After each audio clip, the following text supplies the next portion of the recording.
السلام عليكم ورحمة الله وبركاته. وعليكم السلام ورحمة الله.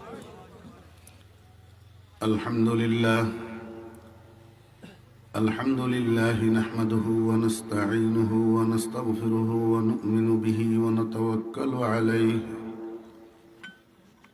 ونعوذ بالله من شرور أنفسنا ومن سيئات أعمالنا. من يهد الله فلا مضل له ومن يضلله فلا هادي له. ونشهد أن لا إله إلا الله وحده لا شريك له. ونشهد أن سيدنا وسندنا وحبيبنا ومولانا محمدا عبده ورسوله صلى الله تعالى عليه وعلى آله وأصحابه وبارك وسلم. أما بعد فأعوذ بالله من الشيطان الرجيم. بسم الله الرحمن الرحيم.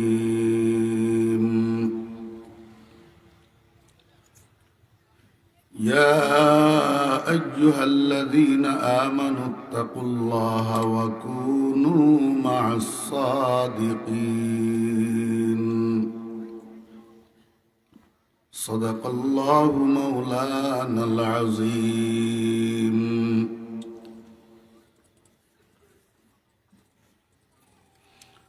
قال رسول الله صلى الله عليه وسلم: لا إيمان لمن لا أمانة له، أو كما قال النبي عليه الصلاة والسلام. وصدق رسوله النبي الأمي الكريم، ونحن على ذلك لمن الشاهدين والشاكرين.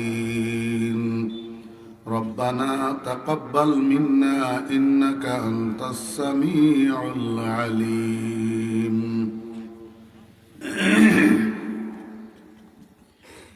محترم صدر جلسہ، মুআজ্জাজ মুকাররম হযরত উলামায়ে কেরাম, সমাবেত সর্বস্তরের দিনদার মুসলমান ভাইরা, পর্দার আড়ালের সম্মানিতা পর্দানশী মা ও বোনেরা, মহান আল্লাহ রব্বুল আলামিনের অপরিসীম দয়ার এহসান আল্লাহ রব্বুল আলামিন আমাদেরকে আজ 14ই জানুয়ারি 14ই ফেব্রুয়ারি 2022 ইংরেজি তারিখে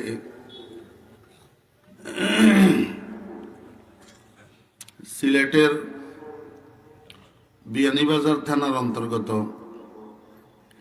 গুঙ্গাদিয়া মালিগ্রাম মাদানী সমাজ কল্যাণ পরিষদের উদ্যোগে আয়োজিত 2 দিন ব্যাপী এই মহতী তাফসীরুল কোরআন মহাসম্মেলনের আজ সমাপনী দিবসে আমাদেরকে অংশগ্রহণ করার তৌফিক দিয়েছেন। এই জন্য আমরা সবাই মহান রব্বুল আলামিনের শুকর আদায় করি, আলহামদুলিল্লাহ।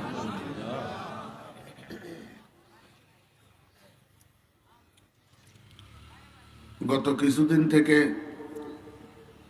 ঘুমের কমির কারণে এবং লাগাতার সফরের কারণে আমার ঠান্ডা লেগে গেছে।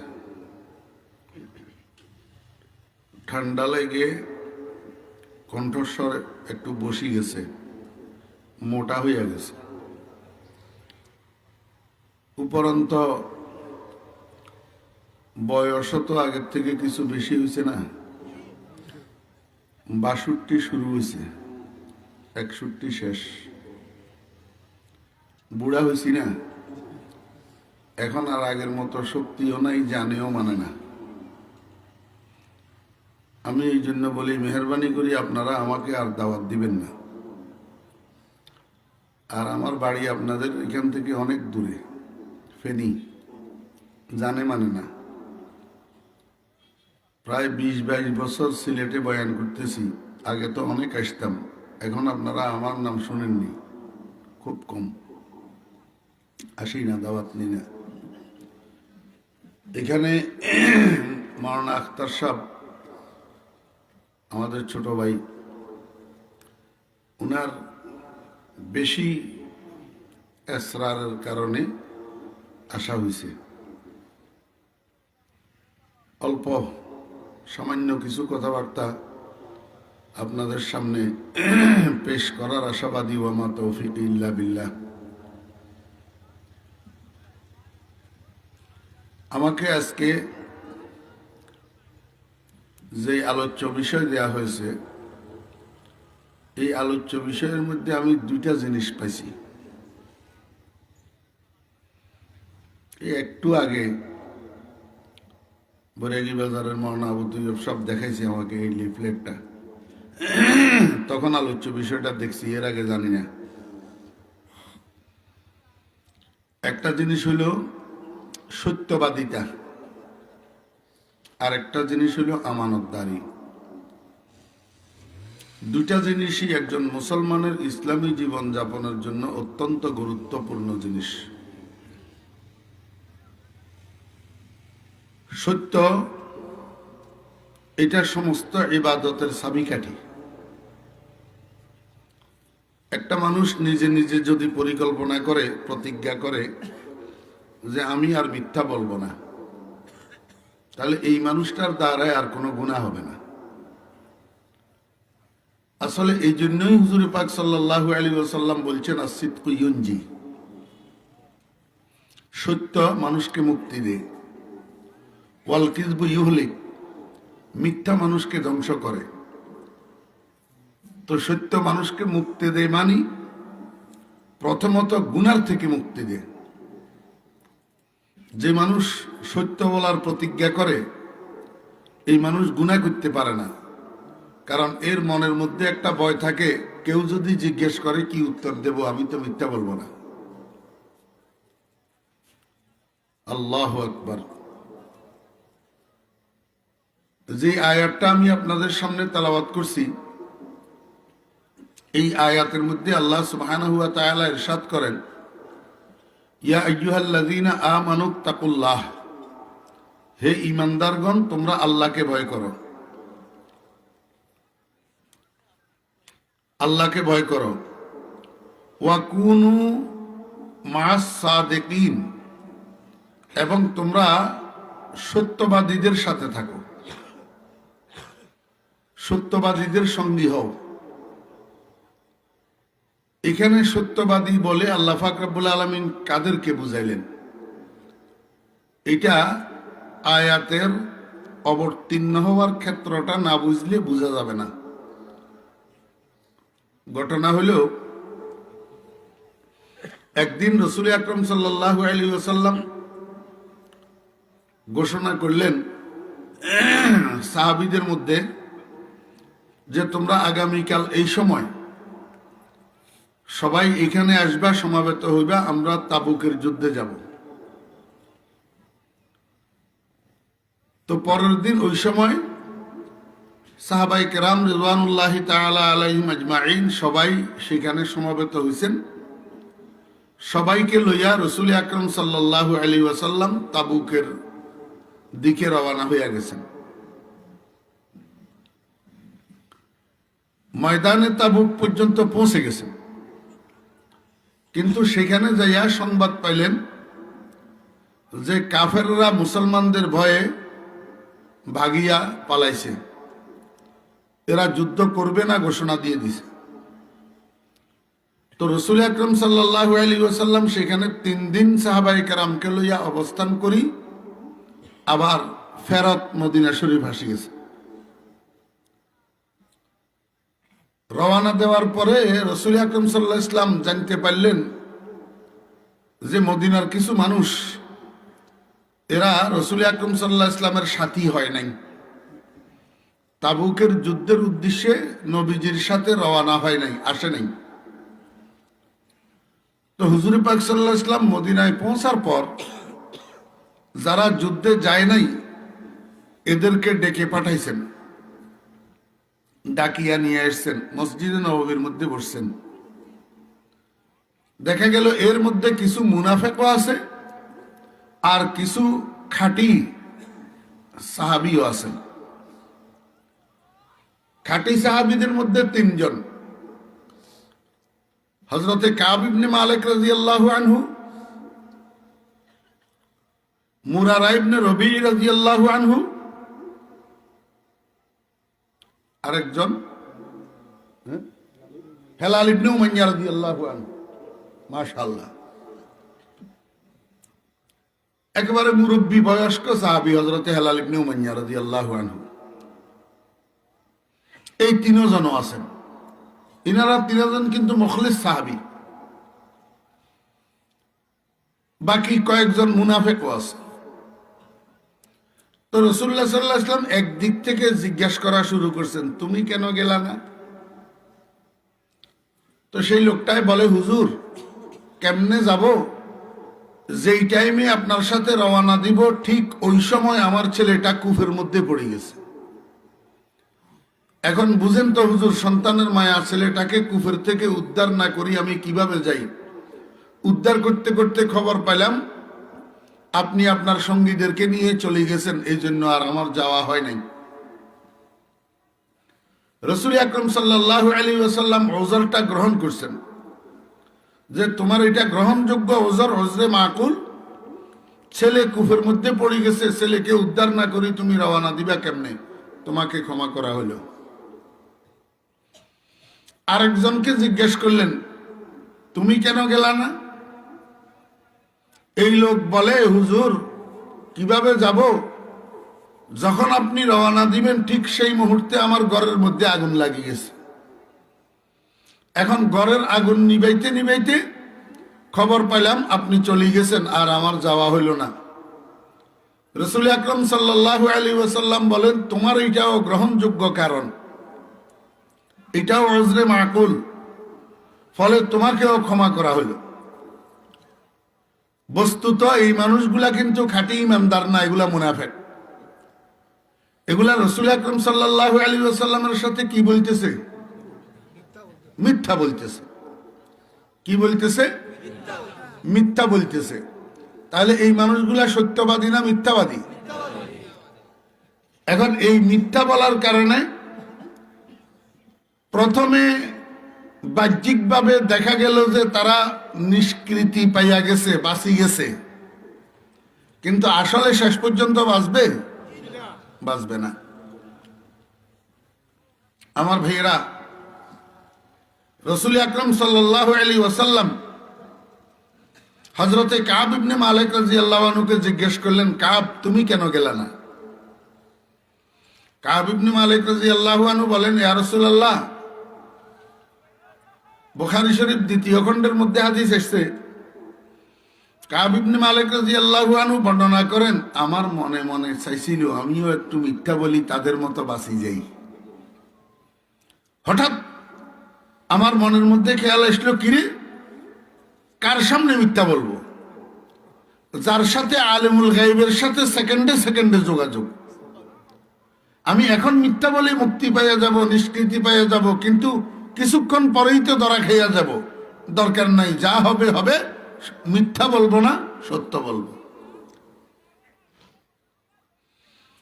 এই কথা মনস্থ করি হযরতে কাব ইবনে মালিক রাদিয়াল্লাহু আনহু বলেন, ইয়া রাসূলুল্লাহ, আমার কাছে গ্রহণযোগ্য কোনো কারণ নেই। বাগানের মধ্যে খেজুর পাকছে, খেয়ালের মধ্যে আসছে যদি যুদ্ধে চলে যায়, আসতে কয়দিন না কয়দিন লাগে, এর মধ্যে খেজুরগুলো ঝরে যাবে, নষ্ট হয়ে যাবে, একটা ফসল হানি হবে। খেয়াল করছি আজকে খেজুরগুলা পাড়ি, আগামীকাল সকালে রওনা হব, দ্রুত যাইয়া তাবুকের ময়দানে আপনার সাথে মিলিত হব। কিন্তু কারণে অকারণে খেজুরগুলা আর পাড়া হইল না, পরের দিন সকালে আর যাওয়া হলো না। মনে করলাম আজকে খেজুরগুলা পাড়ি, আগামীকাল সকালে চলে যাব।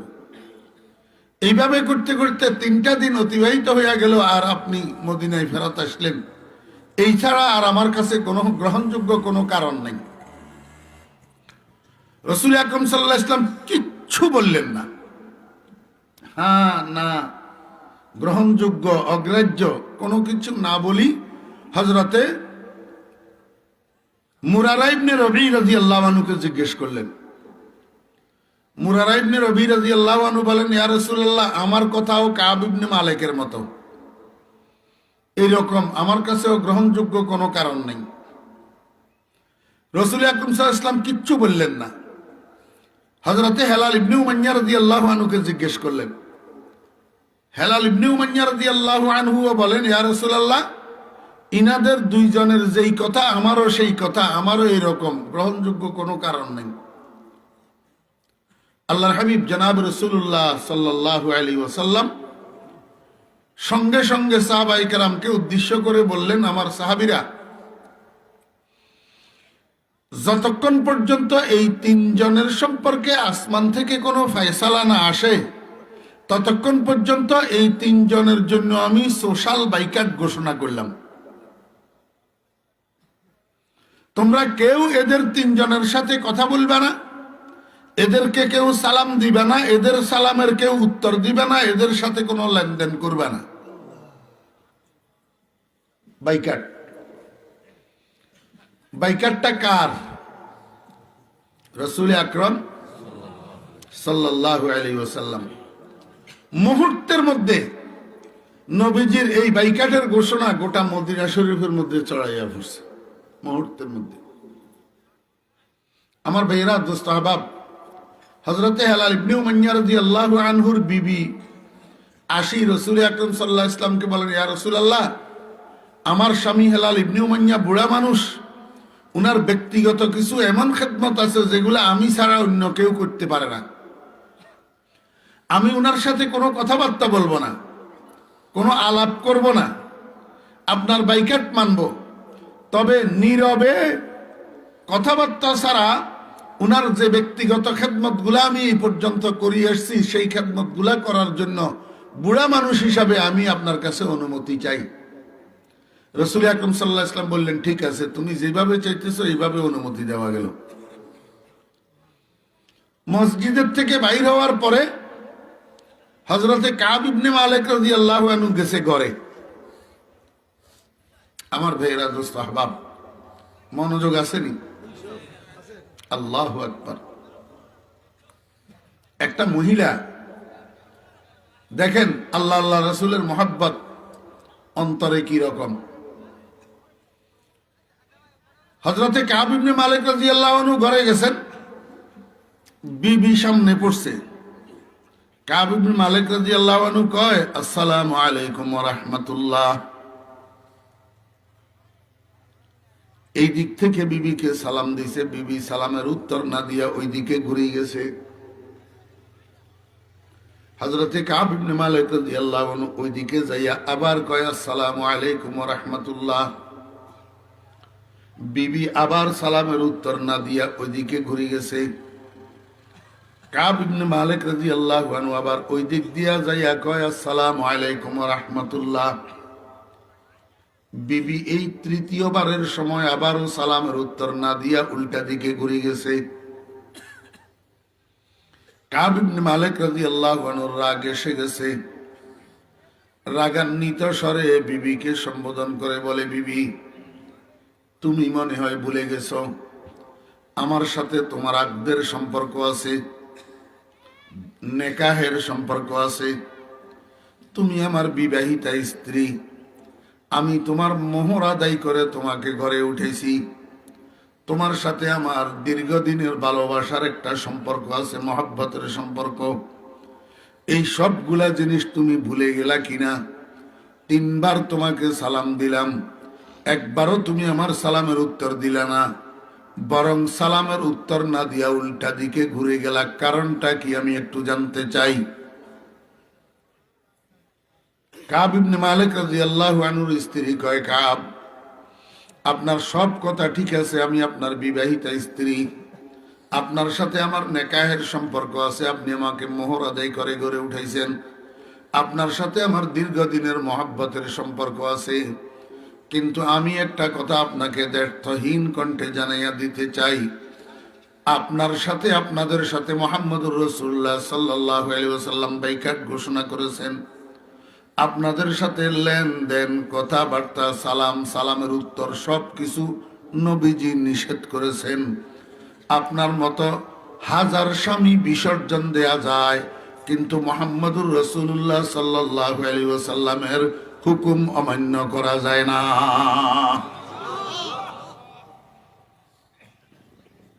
লা তাআতা লিমাখলুকিন ফি মাসিয়াতিল খালিক। স্ত্রীদেরকে স্বামীর হুকুম মানতে হবে, সন্তানদেরকে মা বাবার হুকুম মানতে হবে। ও দোস্ত আহবাব, জনগণকে সরকারের হুকুম মানতে হবে।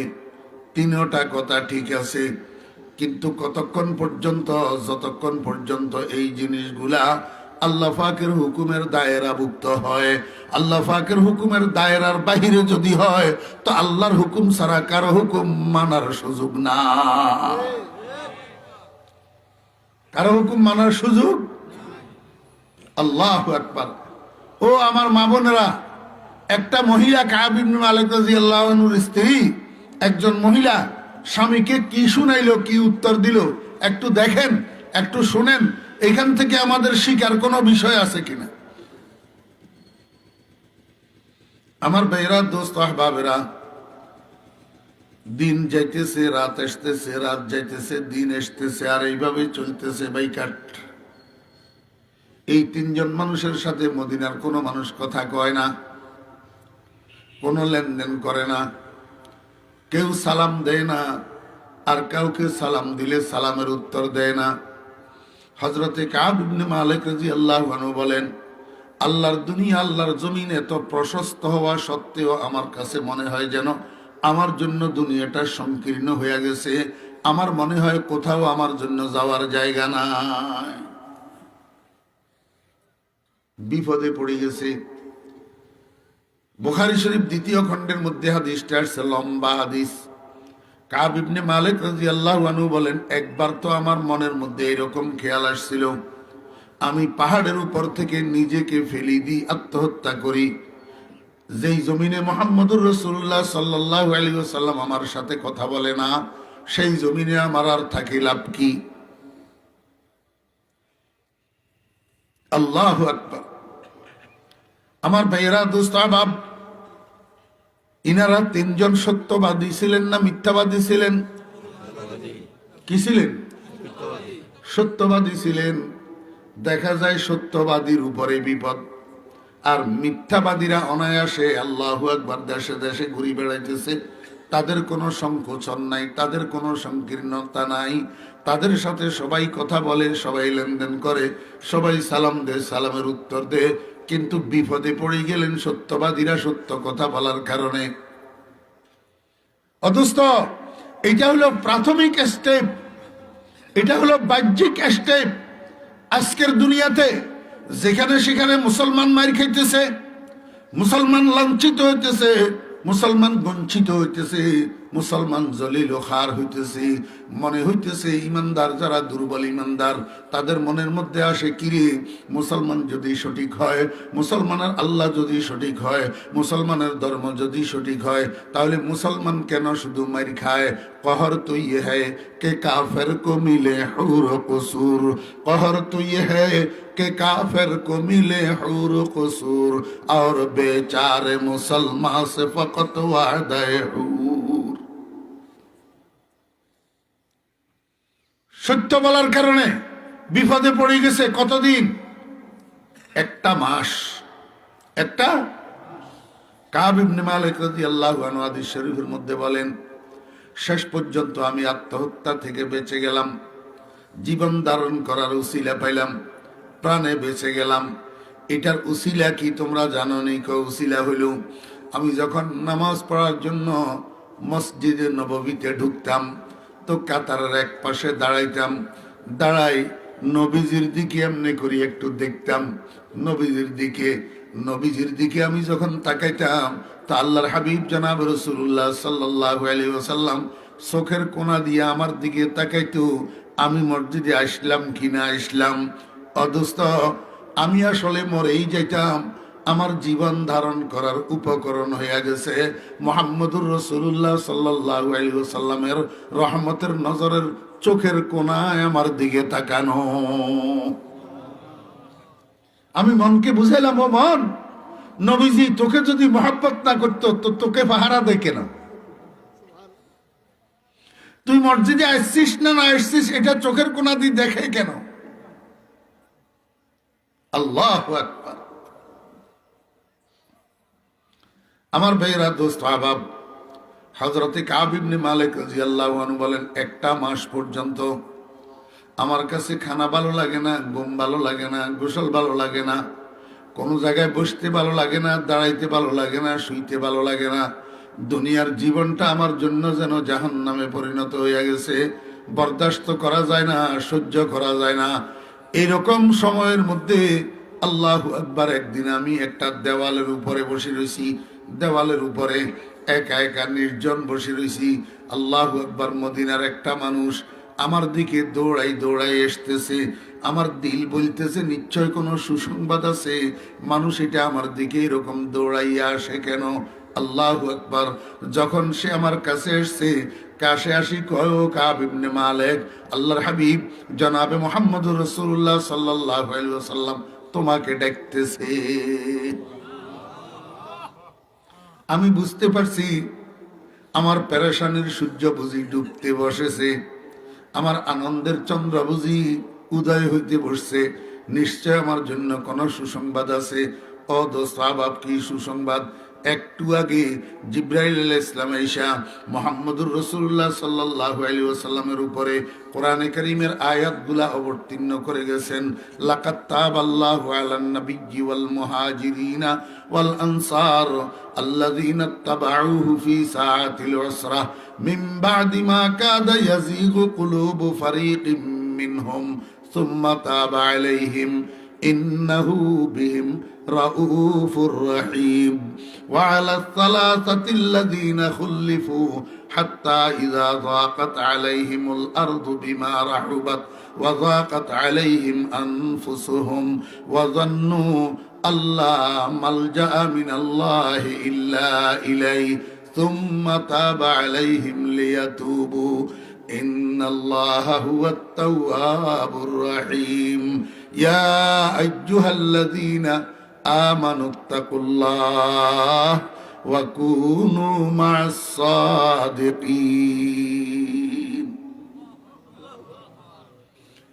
এই আয়াতগুলোর শেষ আয়াত হলো এইটা, ইয়া আইয়ুহাল্লাযীনা আমানুত্তাকুল্লাহ, হে ঈমানদারগণ তোমরা আল্লাহকে ভয় করো, ওয়া কুনু মা'আস সাদিকিন, তোমরা সবসময় সত্যবাদীদের পক্ষ অবলম্বন করো, মিথ্যুকদের সঙ্গী হইও না। কি বুঝাইতে চাইছেন? ওই মুনাফিকের বাচ্চারা যারা মিথ্যা ওজর বানাইয়া বানাইয়া নবীজির সামনে পেশ করছেন আর নবীজি তাদেরকে মাফ করে দিয়েছেন, তারা আসলে মিথ্যাবাদী, তারা সত্যবাদী না। সত্যবাদী ওই তিনজন আমার বান্দা যারা বাইকাটের শিকার হইয়া গেছে। আল্লাহু আকবার। তোমরা যে তিনজনের সাথে কথা বলো না, সালাম করো না, সালামের উত্তর দাও না, এরা আসলে তিনজন সত্যবাদী। তোমরা তাদের সাথে থাকো, তোমরা তাদেরকে সমর্থন করো, তোমরা তাদের পক্ষে হও। আল্লাহু আকবার। এই আয়াত অবতীর্ণ হওয়ার পরে রাসূল আকরাম সাল্লাল্লাহু আলাইহি ওয়াসাল্লাম তিনজনকে ডাকি অন্য সমস্ত সাহাবায়ে কেরামদেরকে ডাকিয়া বাইকাট উদ্রোহ ঘোষণা করছেন। আল্লাহু আকবার। সাহাবায়ে কেরামকে নির্দেশ দিয়ে দিয়েছেন, এরা সত্যবাদী, তোমরা আগের মতো এদের সাথে বসবাস করতে পারো, আগের মতো কথাবার্তা বলতে পারো। ও ভাইয়েরা, দোস্ত, আহবাবেরা, আজকের দুনিয়াতে সত্যবাদী আর মিথ্যাবাদী দুই দল আছে না নাই? দিনে কয় একটা, রাত্রে কয় একটা। দিনের কথা আর রাত্রের কথা মিল নাই।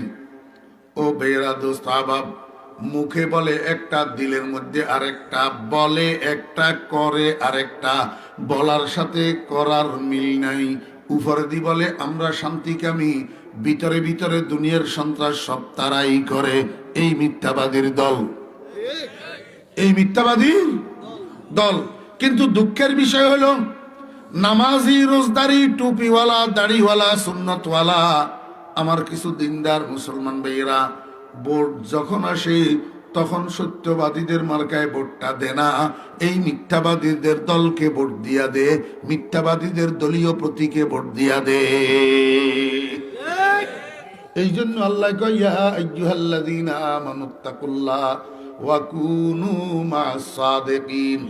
মিথ্যা বলা আর মিথ্যুককে সমর্থন করা সমান কথা। মিথ্যা বলা আর মিথ্যুককে সমর্থন করা সমান কথা। আমার ভাইয়েরা, সুদ খাওয়া আর সুদের সাক্ষী হওয়া আর সুদের লিখক হওয়া আর সুদের মধ্যস্থতা করা সমান কথা। সকলের উপরে আল্লাহর লানত, আল্লাহর লানত। আমার ভাইয়েরা, দোস্ত আহবাব, এগুলার একটার সাথে একটার সম্পর্ক আছে, একটার সাথে একটার সম্পর্ক আছে। জুলুমের সাথে মিথ্যার সম্পর্ক আছে, জুলুমের সাথে মিথ্যার সম্পর্ক আছে। জালেম মিথ্যাবাদী হয় আর মিথ্যাবাদী জুলুম করে। জালেম মিথ্যাবাদী হয়, মিথ্যাবাদী জুলুম করে। জুলুম করার পরে অন্যরা যখন জিজ্ঞেস করে তুমি এই জুলুম তার উপরে করছো কিনা, সে কয় আমি করি নাই, সে কয় আমি করি নাই। এই জন্য আপনারা তালাশ করি, পরীক্ষা করি, দেখিয়েন যত জালেম আছে সব মিথ্যাবাদী, আর যত মিথ্যাবাদী আছে এরাই মানুষের উপরে জুলুম করে। সত্যবাদী অন্যের উপরে জুলুম করে না, আর যারা জুলুম করে না তারা মিথ্যা কথা বলে না। এগুলার একটার সাথে একটার কি আছে? সম্পর্ক আছে। আমার ভাইয়েরা, দোস্ত আহবাব, আমানতদারির সাথে সত্যবাদিতার সম্পর্ক আছে। যেই মানুষ সত্য কথা বলে সে আমানতের খেয়ানত করে না, ওই মিথ্যুক আমানতের খেয়ানত করে। মিথ্যুক আমানতের কি করে? খেয়ানত করে। আমানতের খেয়ানত করার পরে আরেকজন যখন জিজ্ঞেস করে, কিরে ভাই, আপনার কাছে যে আমি ৫,০০০ টাকা গত মাসে রাখলাম, আমার টাকাগুলা দেন। কই, তুমি আমার কাছে কি আমানত রাখছ? ওই কোন সময় ৫,০০০ টাকা আমার কাছে রাখছ? আমি তো এরকম কোনো টাকার সম্পর্কে কিছু জানি না। দেখেন, খেয়ানত করল, মিথ্যাও বলল, মিথ্যাও বলল, খেয়ানত করল। খেয়ানতের সাথে মিথ্যার সম্পর্ক আছে না নাই? আছে। আমার বেয়েরা, দোস্ত আহবাব, জুলুমের সাথে মিথ্যার সম্পর্ক আছে, খেয়ানতের সাথে মিথ্যার সম্পর্ক আছে। অন্য যত কবিরা গুনাহ আছে সমস্ত কবিরা গুনার সাথে মিথ্যার সম্পর্ক আছে। এই জন্য আল্লাহর হাবিব জনাব রাসূলুল্লাহ সাল্লাল্লাহু আলাইহি ওয়াসাল্লাম বলেন, সত্য মানুষকে মুক্তি দে, দুনিয়ার আফত বিপদ, আখিরাতের আফত বিপদ, এগুলার থেকে মুক্তি তো দে দে, শেষ পর্যন্ত সত্য মানুষকে জাহান্নামের থেকে মুক্তি দে। জাহান্নামের থেকে কি দে? মুক্তি দে। কেমনে? সত্যবাদী গুনাহ করে না, সত্যবাদী মিথ্যা বলে না, সত্যবাদী জুলুম করে না, সত্যবাদী আমানতের খেয়ানত করে না। এই জন্য রাসূল আকরাম সাল্লাল্লাহু আলাইহি ওয়াসাল্লাম বলছেন, লা ঈমান লিমান লা আমানাত লাহ। যার কাছে আমানত নাই তার কাছে ঈমানও নাই। তার কাছে কি নাই? ঈমানও নাই। দেখেন, দুইটা শব্দ, ঈমান আর আমানত। ঈমান আর আমানত। আল্লাহু আকবার। দোনোটার মাদ্দা এক তো, আলিফ মিম নুন। আলিফ মিম নুন, দোনোটার মাদ্দা এক তো। এই কারণে দোস্ত, যেখানে ঈমান আছে সেখানে আমানতও আছে, যেখানে আমানত আছে সেখানে ঈমানও আছে, যেখানে ঈমান নাই সেখানে আমানত নাই, যেখানে আমানত নাই সেখানে ঈমান নাই। সেখানে কি নাই? এই জন্য আল্লাহ পাক রব্বুল আলামিন সূরাতুল মুমিনুনের শুরুতে যেই ৭টা গুণ মানুষ জান্নাতে যাওয়ার জন্য আল্লাহ পাক যেই ৭টা গুণের সাথে মুআল্লাক করছেন, ওই ৭টা গুণের মধ্যে একটা গুণ, ওয়াল্লাযীনা হুম লিআমানাতিহিম ওয়া আহদিহিম রাউন। ওই সমস্ত মানুষ জান্নাতুল ফেরদাউসের ওয়ারিশ হবে, জান্নাতুল ফেরদাউসের মধ্যে চিরস্থায়ী হায়াতটা কাটাবে। কোন সমস্ত মানুষ? যারা দুইটা জিনিসকে রক্ষা করে, একটার নাম আমানত আর একটার নাম ওয়াদা। একটার নাম আমানত আর একটার নাম ওয়াদা। আমার বেয়েরা, দোস্ত আহবাব, যেই ব্যক্তি আমানতের হেফাজত করে, আমানতের খেয়ানত করে না। আমানত বলতে আমরা কি বুঝি? আল্লাহু আকবার। আমরা তো আমানত বলতে শুধু টাকা পয়সার আমানত বুঝি। কি বুঝি রে ভাই? শুধু টাকা পয়সার আমানত বুঝি। আমি একটা জটিল আমানত আপনাদেরকে শোনাই। জটিল আমানত, একজন পুরুষ একজন মহিলা, একজনের সাথে একজনের বিয়ে হয়েছে। বিয়ে হওয়ার পরে একজনের নাম হয়েছে স্বামী, আরেকজনের নাম হয়েছে স্ত্রী। ও বেরা দোস্ত আবাব, স্বামী এবং স্ত্রী দুজনের কাছে যৌবন আছে না নাই? আসেনি? দুজনের যৌন চাহিদা আছে না নাই? দুজনের রূপ আছে না নাই? আল্লাহ পাক রব্বুল আলামিন কয়, বান্দা, স্বামীর যৌবন স্ত্রীর আমানত, স্ত্রীর যৌবন স্বামীর আমানত, স্বামীর রূপ লাবণ্য স্ত্রীর আমানত, স্ত্রীর রূপ লাবণ্য স্বামীর আমানত। আল্লাহু আকবার। কোন স্বামী স্ত্রীর আমানতের খেয়ানত করতে পারবে না, কোন স্ত্রী স্বামীর আমানতের খেয়ানত করতে পারবে না। স্বামীরা স্ত্রীর আমানতের খেয়ানত কেমনে করে? ও দোস্ত আহবাবেরা, বলা বাহুল্য, কোনো মাদ্রাসার ছাত্র এই খেয়ানত করে না, কোনো আলেম এই খেয়ানত করে না, কোনো মাদ্রাসাওয়ালা এই খেয়ানত করে না। এই খেয়ানত যদি হয় ইউনিভার্সিটিওয়ালাদের মধ্যে হয়, ইউনিভার্সিটি পড়ুয়াদের মধ্যে হয়, বড় বড় শিক্ষিত আর বড় বড় পলিটিক্যাল লিডারদের মধ্যে হয়।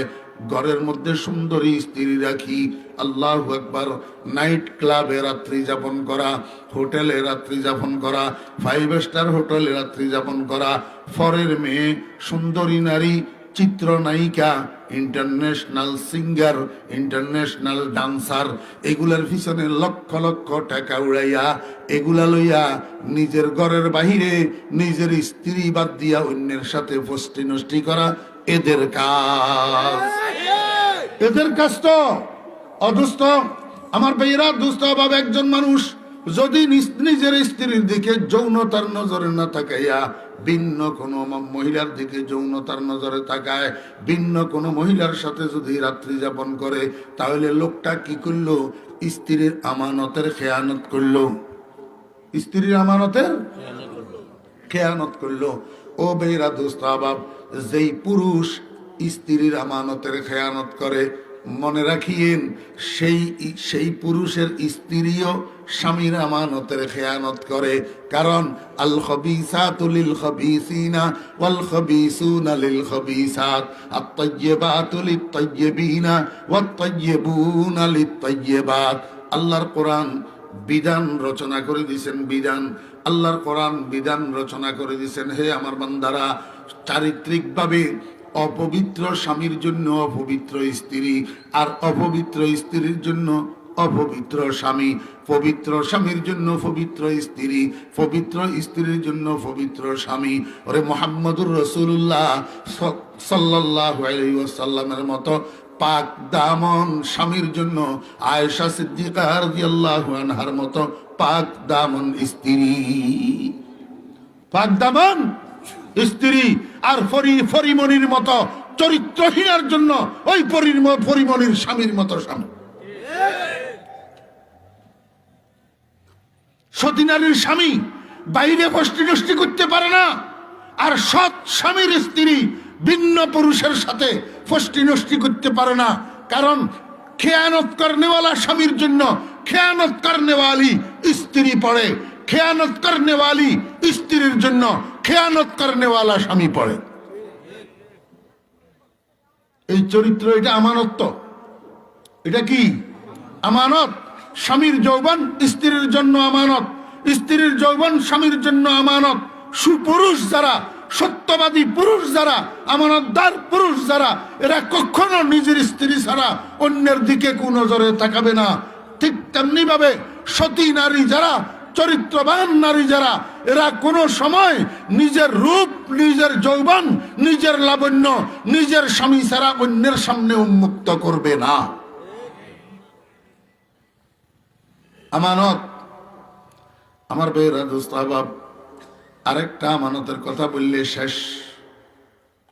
আরেকটা আমানত, অদোস্ত, দুনিয়ার মধ্যে দেখেন না কত মানুষ কোটি কোটি টাকার মালিক, শত সহস্র কোটি টাকার মালিক, কিন্তু আব্বা ডাকার জন্য একটা সন্তান নাই।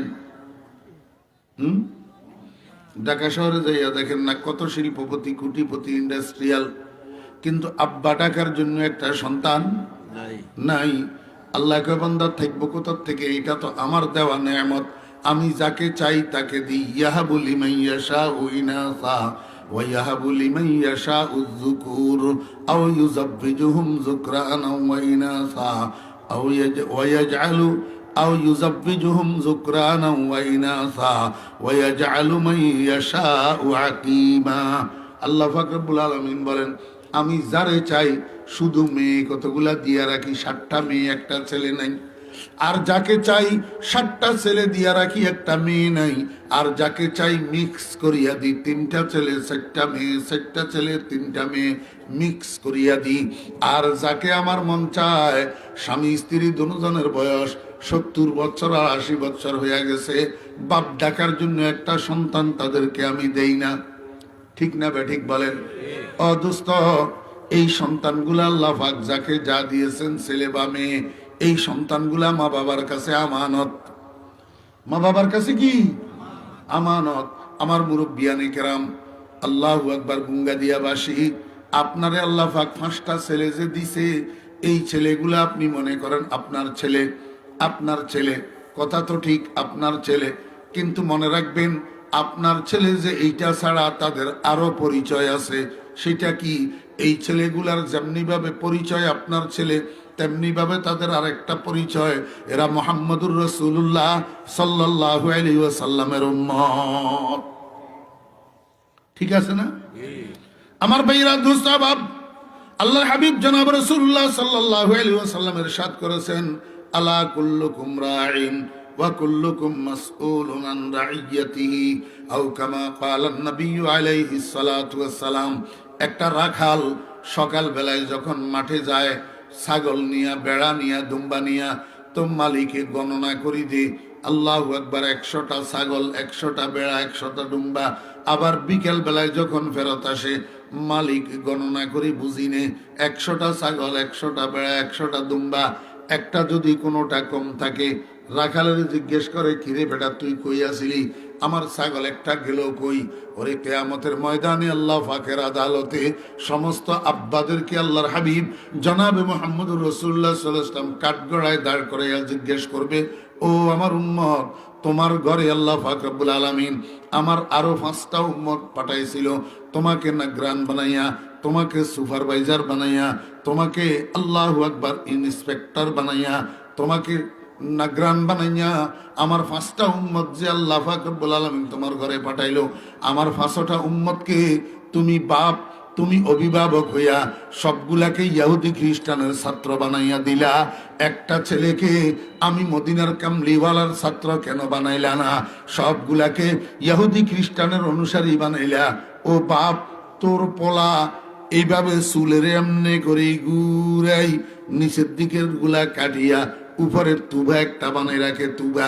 এখন ভারতের মহিলা একটা নারায় তকবীরের ধ্বনি দিছে, বাংলাদেশ পুরাটা আল্লাহু আকবার নড়ে চড়ে উঠছে এই নারায় তকবীরের ধ্বনির কারণে। আমি তো জিজ্ঞেস করি, এখন যে তোমরা নড়ে চড়ে উঠলা, কার বিরুদ্ধে? মোদির বিরুদ্ধে, ভারতের বিরুদ্ধে, ভারতীয় কালচারের বিরুদ্ধে। এই ভারতীয় কালচার গুলাকে মুসলমানের সমাজে প্রতিষ্ঠিত করতেছে কে?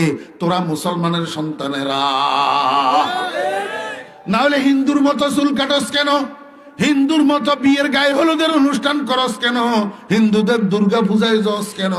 ও মুসলমানের সন্তানেরা, তোদের কোরবানির অনুষ্ঠান দেখার জন্য তারা আসে না, তোদের বিয়ের অনুষ্ঠানে তারা আসে না, তোদের ওয়াজ মাহফিল অনুষ্ঠানে তারা আসে না, তোরা কেন সেখানে যাস? ওই হিন্দুয়ানি যত কালচার, সমস্ত কালচার গুলাকে তোরাই তো প্রতিষ্ঠিত করতেছ। ওরে দোস্ত, কিয়ামতের ময়দানে আল্লাহ পাকের আদালতে আল্লাহর হাবিব জনাবে মুহাম্মদুর রাসূলুল্লাহ সাল্লাল্লাহু আলাইহি ওয়াসাল্লাম জিজ্ঞেস করবে, উম্মত, তোর ঘরে আমার 5টা উম্মত আমানত স্বরূপ আল্লাহ পাক পাঠাইছিলেন, তুই এই আমানতের কতটুকু হেফাজত করছ, কতটুকু রক্ষা করছ? আমার উম্মতকে তুই দোয়ায়ে কুনুতটা শিক্ষা দিছিলি কিনা? তাশাহুদটা শুদ্ধ করে শিখাইছিলি কিনা? দরুদ শরীফটা শুদ্ধ করে শিখাইছিলি কিনা? জানাজার দোয়াটা শুদ্ধ করে শিখাইছিলি কিনা? তোর ছেলে শুদ্ধ করে কোরআন শরীফের তেলাওয়াতটা জানতো কিনা? এই কাজগুলা করছত কিনা? নাকি আমানতের খেয়ানত করছত? তোর ছেলে কোথায় যেতেছে, কি করতেছে, ইসলামী অনুশাসন মানে কি মানে না, সেই কথার দিকে তুই বাবা খোঁজ কেন রাখলি না? তুই তো 1 নম্বরের খেয়ানতকারী। আল্লাহু আকবার। ও ভাইরা, দোস্ত আবাব, এই মাহফিল গুলা এক একটা হসপিটাল। এখানে যারা ওয়াজ করেন ওলামায়ে কেরাম বুজুর্গানে দিন, এগুলা হলেন এক একজন এফসিপিএস এফআরসিএস ডাক্তার। উনাদের বয়ানগুলা প্রেসক্রিপশন, এগুলার দ্বারা মানুষের কলবের রোগের চিকিৎসা হয়। কিন্তু দুর্ভাগ্য হলেও সত্য, আজকে থেকে 10 বছর আগে ওয়াজ মাহফিলের সংখ্যা ছিল আরো কম, কিন্তু রুগীও ছিল আরো কম। দিন দিন ওয়াজ মাহফিলের সংখ্যা যত বাড়তেছে, রুগীর সংখ্যাও তত বাড়তেছে। এর কারণটা কি? এর কারণ হলো প্রকৃত রোগী যারা, তারা হসপিটালে আসে না। হসপিটালে আসে তুলনামূলক সুস্থ যারা, তারা। জি বুঝি থাকলে বলেন না, নামাজি সুস্থ না বেনামাজি সুস্থ? যার কে বেনামাজি বলে সুস্থ বলে, ভালো করে বুঝের। নামাজি সুস্থ না বেনামাজি সুস্থ? মদদি সুস্থ না যে মদ খায় না হে সুস্থ? সুদ খায় যে সে সুস্থ না সুদ না খায় যে সে সুস্থ? আমার ভাইয়েরা, দোস্ত আবাব, যদি এটা বুঝি থাকেন, এইবার চতুর্দিকে আপনার ডাইনে বামে সামনে পিছে তাকান। আজকের মাহফিলে উপস্থিত শ্রোতা যারা আছে, এরা তুলনামূলক নামাজিগণ না বেনামাজিগণ? এগুলা তুলনামূলক মদদিগণ না মদ সারাগণ? তাহলে সুস্থ মানুষগুলা হাসপাতালে, রোগীর গোষ্ঠী হাসপাতালে আসে না। তোই আল্লাহু আকবার, রোগীর সংখ্যা বাড়বে না তো কি হবে? ওয়াজ মাহফিল আরো যদিও বাড়ে, এই রোগীগুলাকে হাসপাতালে আনার ব্যবস্থা যদি গ্রহণ না করেন, তাহলে হসপিটাল আরো যদি বাড়ে, রোগের চিকিৎসা হবে না।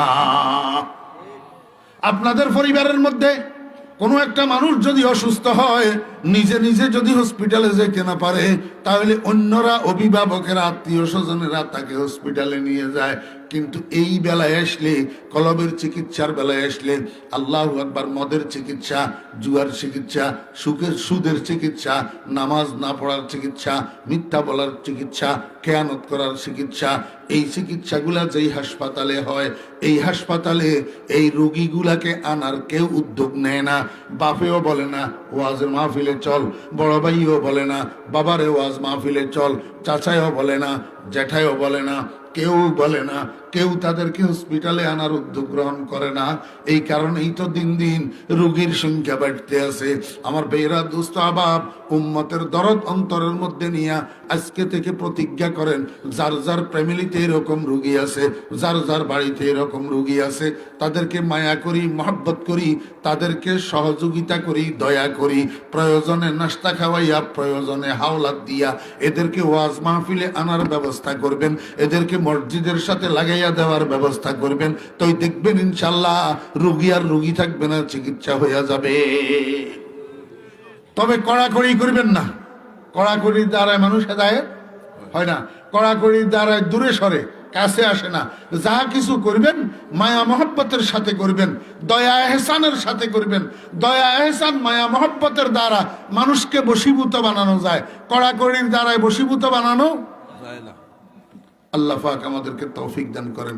ওয়া আখিরু দাওয়ানা আনিল হামদুলিল্লাহি রাব্বিল আলামিন ওয়া সাল্লাল্লাহু তাআলা আলা খাইরি খালকিহি মুহাম্মাদিন ওয়া আলিহি ওয়া সাহবিহি আজমাইন।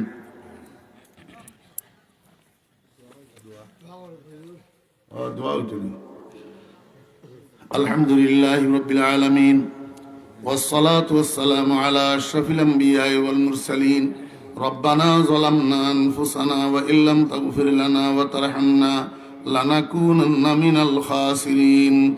ইয়া আল্লাহ, আজকের এই মাহফিলকে কবুল ফরমান। ইয়া আল্লাহ, যত আলোচনা হয়েছে দয়া করে ভুল ত্রুটি মাফ করে দেন। সহি কথাগুলোর উপরে আমাদেরকে আমল করার তৌফিক দেন। ইয়া আল্লাহ, এই মাহফিলের যারা আয়োজন করেছেন, টাকা দিয়া, পয়সা দিয়া, শ্রম দিয়া, সময় দিয়া, আয় আল্লাহ, সকলের সব ধরনের মেহনত, কোরবানি, দান সদকাগুলাকে কবুল ফরমান। ইয়া আল্লাহ, এর উসিলায় সকলের দুনিয়া আখিরাতকে আবাদ করে দেন, দুনিয়া আখিরাতকে সুন্দর করে দেন। ইয়া আল্লাহ, আমরা যারা হাত উঠেছি, আমাদের ঈমান আমলের মধ্যে বরকত দেন, আমাদের হায়াতের মধ্যে বরকত দেন, আমাদের রুজি রোজগারের মধ্যে বরকত দেন। ইয়া আল্লাহ, আমাদের জীবনের গুনাহগুলা মাফ করে দেন, আমাদের মুরব্বীদের গুনাহ মাফ করে দেন, আমাদের বিবি বাচ্চা গুনাহ মাফ করে দেন। ইয়া আল্লাহ, আপনার কিছু বান্দা আমার ভাইয়েরা এই রাত্রে শীতের মধ্যে আপনার শাহী দরবারে দুইখানা খালি হাত উঠে রাখছেন। ইয়া আল্লাহ, আমাদের হাতগুলা খালি ফেরত দিয়েন না, সবগুলা আপনার রহমতের দ্বারায় ভর্তি করে দেন। ইয়া আল্লাহ, এই মাহফিলের উসিলায় এই এলাকার উপরে আল্লাহ গঙ্গা দিয়ামালি গ্রামের উপর রহমত নাজিল ফরমান। ইয়া আল্লাহ, এই এলাকার মধ্যে যত কবরস্থান আছে সমস্ত কবরস্থানের মধ্যে গানের কবর আযাব মাফ করে দেন। ইয়া আল্লাহ, যে সমস্ত ভাইরা প্রবাসে আছে, বিদেশে আছে, বিদেশে থাকিয়া মাহফিলের সহযোগিতা করতেছে, মাহফিলের আয়োজন করতেছে, এ আল্লাহ সকলের প্রবাস জীবনকে নিরাপদ বানাইয়া দেন, সেহত ও আফিয়তে রাখেন, রোগ শোক বিপদ আপদের থেকে হেফাজত ফরমান, রুজি রোজগারের মধ্যে বরকত দান করেন। এ আল্লাহ, খাস করে মাওলানা আক্তার সাহেবের আল্লাহ সেহত ও আফিয়তে রাখেন। আল্লাহ ওনার হায়াতের মধ্যে বরকত দান করেন, ওনার রুজি রোজগারের মধ্যে বরকত দান করেন। ইয়া আল্লাহ, ওনার চিন্তা চেতনা গবেষণার মধ্যে আরো বরকত দান করেন, আরো বেশি বেশি দ্বীনের খেদমত করার জন্য তৌফিক দান করেন। যে সমস্ত ভাইয়েরা দোয়া চেয়েছেন, কার কি হাজত আছে আপনার জানা আছে, সকলের মুবাহ হাজাত পূরণ করে দেন, মাকাসিদে হাসানা পূরণ করে দেন, সমস্ত মা বোনদের জীবনের গুনাহ মাফ করে দেন, মনের নেক কামনা বাসনা পূরণ করে দেন, সমস্ত মা বোনদেরকে নেককার দিনদার পর্দানসী বানাইয়া দেন। ইয়া আল্লাহ, এই মাহফিলের উসিলায় গুঙ্গাদিয়া মালিক গ্রামের সমস্ত যুবক তরুণদেরকে নামাজি বানাইয়া দেন, দিনদার বানাইয়া দেন, চরিত্রবান বানাইয়া দেন। ইয়া আল্লাহ, আপনার হাবিবের সদকা দোয়া দরখাস্ত কবুল ফরমান। আপনার হাবিবের দরবারে কোটি কোটি দরুদ ও সালামের হাদিয়া পৌঁছান। আল্লাহুম্মা বারিক লানা ফি রজব ওয়া শাবান ওয়া বাল্লিগনা রমাদান। وصلى الله تعالى على خير خلقه محمد وآله وصحبه أجمعين برحمتك يا أرحم الراحمين.